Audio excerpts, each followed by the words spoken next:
Hello friends, good morning. दोस्तों, history एक ऐसा सब्जेक्ट है जो बहुत सारे लोगों को इंटरेस्टिंग लगता है और बहुत सारे लोगों को बहुत ही बोरिंग लगता है। और ख़ास तौर पे जो एंशियंट हिस्ट्री का सेक्शन होता है, बहुत सारे लोग इसको पढ़ना नहीं चाहते हैं, लेकिन मैं आपको इजी वे में समझाने की कोशिश करूँगा।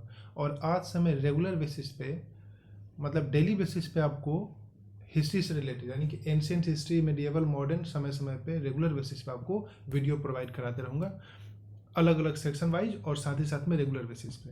तो अगर आप मेरे चैनल को सब्सक्राइब नहीं किए हैं तो प्लीज़ मेरे चैनल को सब्सक्राइब करिए, ताकि आपको रेगुलर बेसिस पर न्यू नोटिफिकेशन मिलते रहे।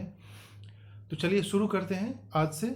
आज जो हम लोग का टॉपिक होने वाला है वो है टॉपिक कि हिस्ट्री को कंस्ट्रक्ट कैसे किया जाता है। मतलब हम लोग हिस्ट्री पढ़ते हैं, खासतौर पर एंशियंट हिस्ट्री जब पढ़ते हैं तो कहीं ना कहीं उसका सोर्स होगा, किस बेसिस पर हम एंशियंट हिस्ट्री के बारे में जानने की कोशिश करते हैं कि एंशियंट पास्ट में ऐसा हुआ होगा, क्यों, कैसे, क्या, कैसे होता है, ये सब चीज़ें हम उन्हीं चीज़ों को देखने की कोशिश करेंगे कि कैसे सब डिटरमिन किया जाता है, कैसे हमारी हिस्ट्री लिखी जाती है, एक्चुअली किस बेसिस पे लिखी जाती है, वो सब चीज़ों को यहाँ पे डील करने की कोशिश करेंगे और इजी लैंग्वेज में। कोई टफ नहीं, कोई यहाँ पे हार्ड एंड फास्ट रूल जैसा नहीं है कि ये सब पढ़ना, वो एकदम इजी लैंग्वेज में, एकदम फ्लो लैंग्वेज में आपको बताने की कोशिश करूँगा। तो चलिए समझने की कोशिश करते हैं।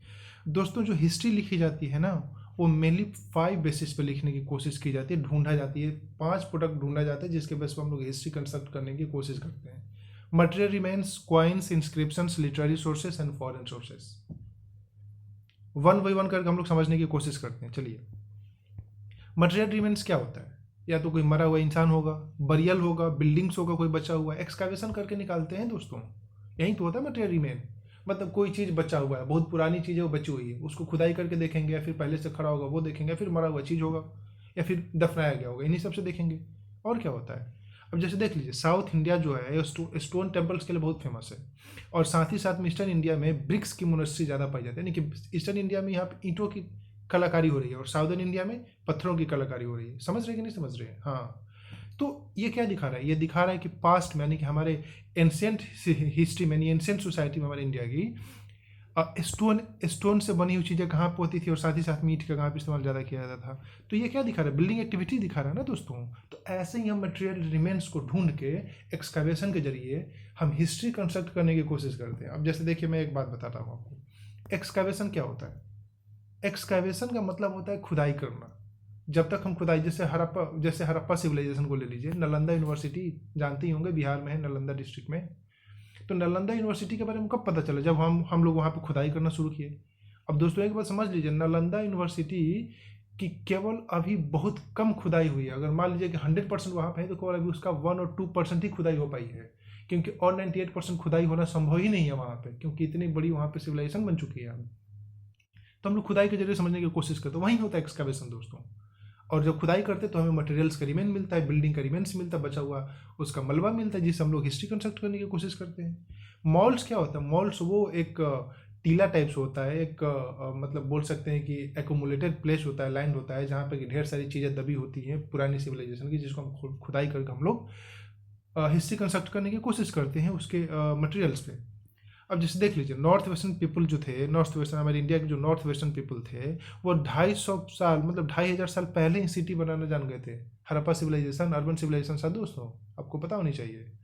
तो ये क्या दिखाता है? वहाँ की कल्चरल डेवलपमेंट को दिखाता है। अगर हम एक्सकैवेशन करते हैं तो हम लोग कल्चरल डेवलपमेंट को देखते हैं, वहाँ के बर्तन कैसे हैं, पहनावा कैसा था, खाते लोग क्या थे, इवन वहाँ की पेंटिंग क्या थी, वहाँ के मतलब ढेर सारी चीज़ें ऐसा होता है, जिसको कॉइन्स मिल गए तो कॉइन्स के बारे में जानने की कोशिश करते, तो सब चीज़ें वहाँ से पता चल जाता है दोस्तों।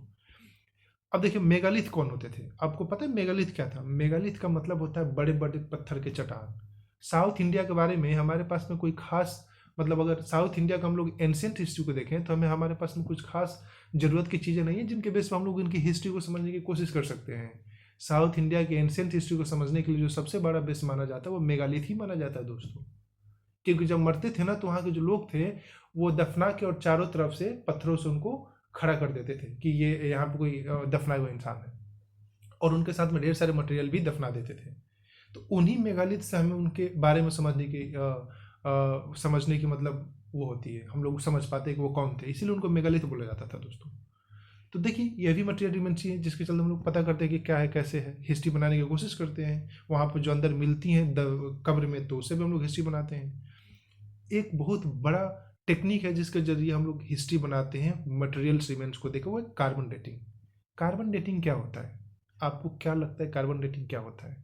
कार्बन डेटिंग C14, C14 को बोलते हैं, कार्बन 14 को बोलते हैं। एक कार्बन 14 क्या है? एक आइसोटोप है, रेडियो कार्बन है, जिसको हम बोलते हैं आइसोटोप। ये एक आइसोटोप है जो कि हर एक इंसान में मौजूद होता है दोस्तों।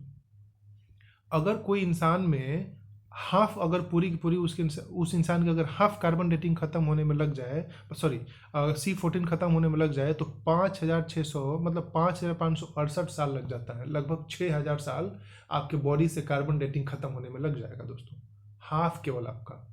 तो इन्हीं के डिके को देखते हैं कि कितना किसी बॉडी से कार्बन डेटिंग मतलब कार्बन C14 खत्म हुआ है। उसके बेस पर हम लोग क्या निकालने की कोशिश करते हैं, किसी भी मटेरियल की डेटिंग करते हैं कि कितने साल पुरानी है दोस्तों। तो ये मटेरियल रिमेन्स की डेट समझने में मदद करता है।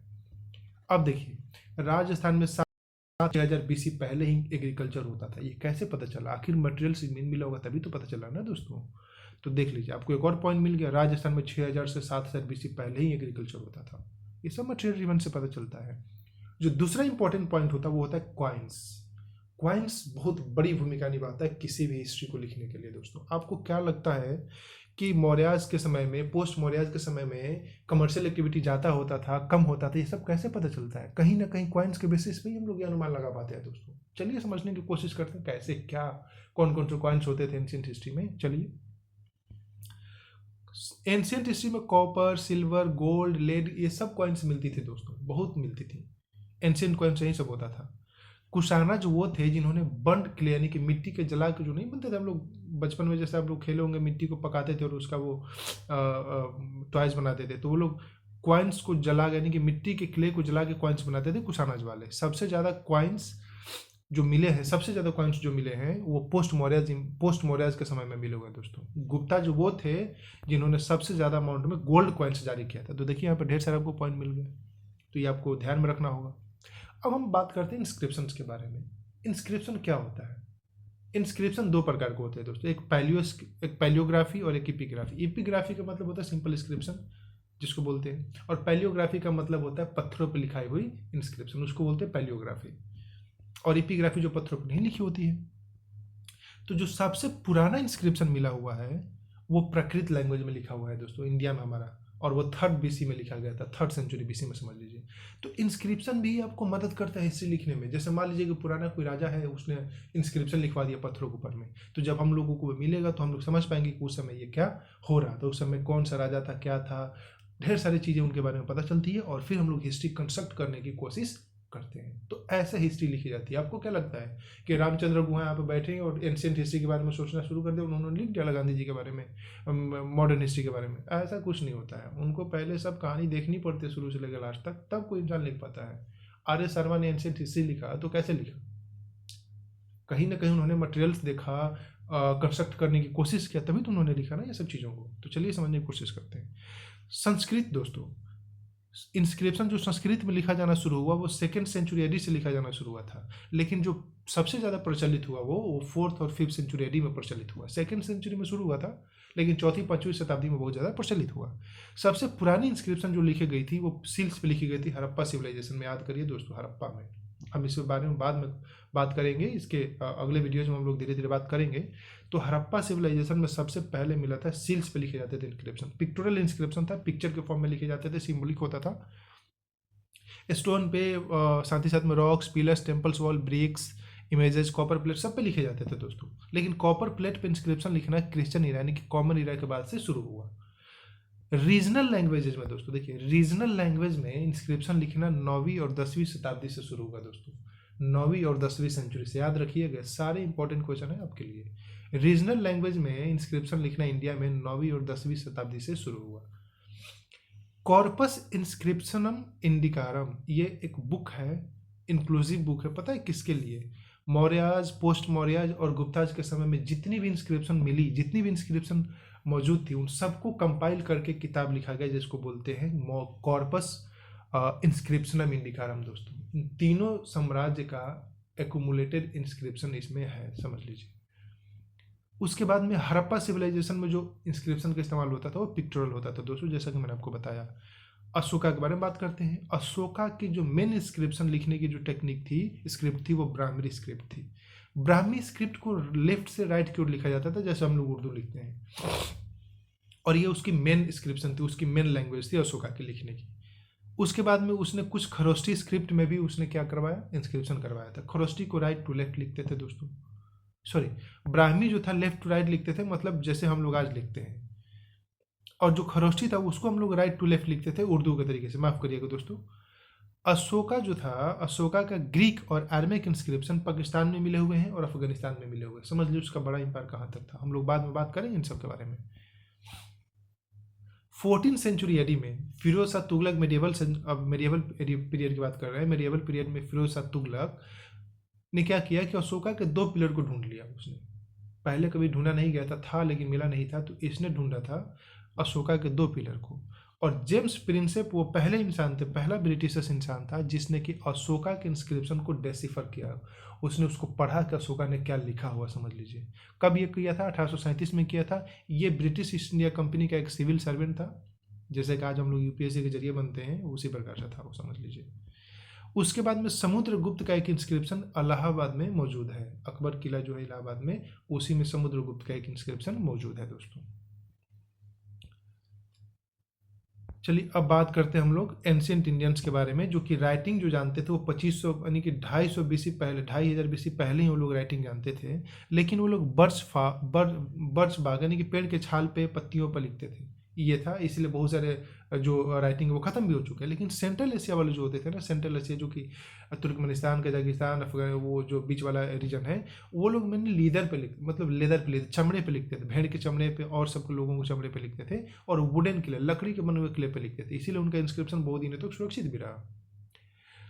चलिए अब बात करते हैं जो इंडिया में लिखी गई थी बुक, हम लोग लिटरेरी सोर्स के बारे में बात करते हैं। अब तो लिटरेरी सोर्स में जो लिखी गई थी बुक, हम लोग इंस्क्रिप्शन तो पढ़ लिया, अब लिटरेरी सोर्स की बात करते हैं। तो जो लिटरेचर हमारे यहाँ जो लिखे गए, बुक्स जो लिखे गए, उनका जो मेन थीम होता था दोस्तों, वो रिलीजियस होता था। क्या होता था? रिलीजियस होता था। जैसे कि ऋग वेदा देख लीजिए, ऋग वेदा जो लिखा गया, ऋग हमारे यहाँ टोटल 4 वेदाज है, तो ऋग वेदा जो लिखा गया वो 1500 से 1000 बीसी के बीच में लिखा गया। लेकिन ब्राह्मणाज, आर्यकाज, उपनिषदाज, ये सब दोस्तों बुक्स हैं जिनका कि बेस रिलीजियस ही था, और इनको 1000 से 500 बीसी के बीच में लिखा गया, जिसको हम लोग लैटर वैदिक पीरियड बोलते हैं, उसी समय लिखा गया। लैटर वैदिक पीरियड की मोस्ट ऑफ द बुक्स जो थी ना, वो रिचुअल से भरी थी, मैजिक से भरी थी, और मिथिकल स्टोरीज थी, समझ लीजिए दोस्तों, लैटर वैदिक पीरियड वाला। तो अर्ली वैदिक को बोलते हैं 1500 से 1000, और लैटर वैदिक को बोलते हैं 1000 से 500, याद रखिएगा दोस्तों। लेकिन उपनिषद जो था वो फिलोसॉफिकल स्पेकुलेशन दिखाता था। उपनिषद पूरी पूरी फिलोसॉफिकल था दोस्तों। वेदास कहीं 6 सप्लीमेंट्स थे, phonetic, rituals, grammars, etymology, metric and astrology. ये वेदास के सप्लीमेंट थे, पूरक थे, वेदा से ही रिलेटेड थे, जिसको हम बोलते हैं सप्लीमेंट। 6 से टोटल के टोटल 6 थे। व्याकरण एक किताब था जिसको लिखने वाले पाणिनि थे दोस्तों। रामायण और महाभारत जानते हैं क्या है महाभारत और रामायण। फाइनली इसको 400 AD में कंपाइल किया गया था दोस्तों। रामायण और महाभारत ये नहीं कि एक ही दिन में और एक ही साल में लिख के खत्म कर दिया गया था, स्टेप बाय स्टेप इसको कंपाइल किया गया था। महाभारत को कंपाइल शुरू में किया गया तो केवल 8800 वर्ष था, उसके बाद में 24,000 हुआ, उसके बाद में 1 लाख वर्ष हुआ दोस्तों। तो आज महाभारत में टोटल 1 लाख वर्सेस हैं, समझ लीजिए, दोहे जिसको बोलते हैं। इसीलिए इसको कंपाइल 400 AD में किया गया था। बीसी में शुरू हुआ था लेकिन AD में खत्म हुआ दोस्तों। रामायण के बारे में बात करते हैं। रामायण को लिखने वाले वाल्मीकि थे। शुरू में 6000 वर्ष थे, बाद में 12000 हुए, और सबसे लास्ट में 24000 वर्ष हुए दोस्तों, समझ लीजिए। और कंप्लीट कब हुआ ये? रामायण को कंप्लीट किया गया, रामायण को कंपाइल करना शुरू किया गया था 5वीं BC में ही, समझ लीजिए 5th सेंचुरी BC में ही किया गया था। लेकिन ये कंपाइल कब हुआ पूरी तरीके से? महाभारत के बाद में कंपाइल हुआ था। अब हम लोग बात करते हैं पोस्ट वैदिक के बारे में, कि पोस्ट वैदिक में जो अधिकांश रिचुअल होते थे ना, वो हायर वर्ना ही करवाते थे। बड़े बड़े जो रिचुअल्स होते थे, परंपरा, जो रिचुअल्स का मतलब समझ ही रहे आप, तो वो सबसे बड़े बड़े जो हायर क्लास के वर्णास थे वो लोग कराते थे। मेनली 3 प्रकार के यहाँ पे रिचुअल्स के बारे में हम लोग एक्सप्लेन करेंगे। सौता सूत्राज, गृहा सूत्राज एंड शुल्वा सूत्राज। सौता सूत्राज का मतलब था कि जो रॉयल कोरोनेशन होता था, जैसे राजा महाराजा का कोरोनेशन हुआ, तो इन सब का जो कोरोनेशन होता था उसको हम लोग सौता सूत्रा में पढ़ते थे। गृहा सूत्रा में जानते हैं डोमेस्टिक रिचुअल्स, जैसे जन्म हुआ तो उस समय कैसा रिचुअल्स होता था, मैरिज के समय में, साथ ही साथ में नेमिंग के समय में, कोई मर जाता था इंसान उसके समय में, तो ढेर सारे ऐसे प्रोसीजर थे जो कि गृह सूत्रा में मेंशन किया गया है। सुलवा सूत्रा क्या है दोस्तों? सुलवा सूत्रा में मेजरमेंट के बारे में मेंशन किया गया, माप के बारे में, अलग अलग मेजरमेंट के बारे में मेंशन किया गया दोस्तों। अब हम लोग बात करते हैं बुद्धिस्ट टेक्स्ट के बारे में और जैनाज के बारे में। ठीक है दोस्तों, तो सबसे पहला बुद्धिस्ट टेक्स्ट जो लिखा गया था वो पाली लैंग्वेज में ही लिखा गया, और मेनली ये जो पाली लैंग्वेज था वो मगध में बोला जाता था। आज जो हम लोग साउथ बिहार वाला रीजन है वहाँ पे, साउथ बिहार वाले में पहले बोला जाता था। वहीं पे सबसे पहला बुद्धिस्ट इंस्क्रिप्शन टेक्स्ट मिला हुआ दोस्तों। बुद्धिस्ट पूरी की पूरी जो बुद्धिस्ट लिटरेचर था, बुद्धिस्ट टेक्स्ट था, वो 2nd सेंचुरी BC में फाइनली कंपाइल किया गया था श्रीलंका में। जातक टेल के बारे में आप जानते होंगे, जातक कथा जिसको बोलते हैं, वो बुद्धा के बारे में ही रिलेटेड है, बुद्धा की अर्ली लाइफ के बारे में रिलेटेड है, सॉरी प्रीवियस लाइफ के बारे में, उनके जन्म से पहले के लाइफ के बारे में रिलेटेड है, कि जन्म लेने से पहले उन्होंने कितने अवतार लिया था उनके बारे में रिलेटेड है। जैना टेक्स्ट दोस्तों, जैनाज टेक्स्ट मेनली जो था वो प्राकृत लैंग्वेज में लिखा हुआ था, और 6th सेंचुरी BC में इसको फाइनली कंपाइल किया गया, गुजरात वल्लभी, वहीं पे इसको पूरी तरीके से कंपाइल किया गया था। तो ये दो प्रकार के टेक्स्ट, दो प्रकार के जैनाज एंड बुद्धास टेक्स्ट जो अलग अलग समय में कंपाइल किए गए और अलग अलग टाइम पीरियड में दोस्तों, और अलग अलग कहानी इनकी थी। धर्म, अब चलिए बात करते, देखिए धर्मसूत्र और स्मृति, हमने बताया था ऊपर में कि स्मृति, चाणक्य जी, आर्यंका, ये सब बुक्स थे जो लिखे गए थे लेटर वैदिक पीरियड में। तो धर्मसूत्र एंड स्मृति अगर दोनों को मिला दिया जाए तो इसको हम बोलते थे धर्मशास्त्र। धर्मशास्त्र क्या था? धर्मशास्त्र एक ऐसा किताब था जो अलग अलग डिफरेंट टाइप्स के जो बर्नर्स थे एंशिएंट हिस्ट्री में, उनको यहाँ पे काम असाइन किया गया था कि भैया आपकी ये ड्यूटी है, आपकी ये ड्यूटी है, और आप इस ड्यूटी से मुकर नहीं सकते हैं। वो सब धर्मशास्त्र में लिखा गया था। धर्मशास्त्र को फाइनली 500 से 200 BC में कंपाइल किया गया था दोस्तों। लेकिन जो मेन स्मृति थी उसको 1st सेंचुरी में कंपाइल किया था, 1st सेंचुरी क्रिश्चियन ईरा में कंपाइल किया गया था। अर्थशास्त्र एक बहुत फेमस बुक है एंशिएंट हिस्ट्री की, जिसको लिखने वाले कौटिल्य थे। उसके 15 पार्ट है दोस्तों, लेकिन उसका 1st और 2nd पार्ट है वो सबसे पुराना है अर्थशास्त्र का। कालिदास को आप जानते हैं, सबसे महान कवि समझ लीजिए। उन्होंने एक बहुत बेहतरीन किताब लिखी है विज्ञान शकुंतलम, जो कि ड्रामा है एक दोस्तों, काव्य है एक। अब हम लोग बात करते हैं संगम लिटरेचर के बारे में। अब तो ये सब नॉर्थ इंडिया के बारे में था, थोड़ा साउथ इंडिया के बारे में बात करते हैं दोस्तों। मैंने आपको बताया था साउथ इंडिया के बारे में कि साउथ इंडिया में जो मटेरियल रिमेन्स वो मेगालिथ था, जिससे हमें उनके बारे में पता चलता है। लेकिन अगर लिटरेरी सोर्स के बारे में बात करें तो वो है संगम लिटरेचर। संगम लिटरेचर ही एक बेहतरीन और एक बेस्ट सोर्स माना जाता है साउथ इंडिया के बारे में समझने के लिए, वहाँ के कल्चर को समझने के लिए दोस्तों। तो संगम लिटरेचर में जितनी भी चीज़ें थी, जितनी भी वहाँ पे राइटिंग लिखी गई, पोएम्स या फिर जितनी भी वहाँ पे बुक्स लिखी गई, उन सबको फाइनली 6th सेंचुरी AD में कंपाइल किया गया दोस्तों। और संगम लिटरेचर ढेर सारे सेटलमेंट के बारे में भी बात करते हैं। एक बात समझ लीजिए, संगम लिटरेचर क्या है, संगम क्या होता है। संगम लिटरेचर का मतलब दोस्तों ये है कि संगम से बना हुआ जो literature, that is the Sangam literature. Sangam क्या होता था? ढेर सारे पोएट्स का ग्रुप होता था जिसको संगम बोलते थे।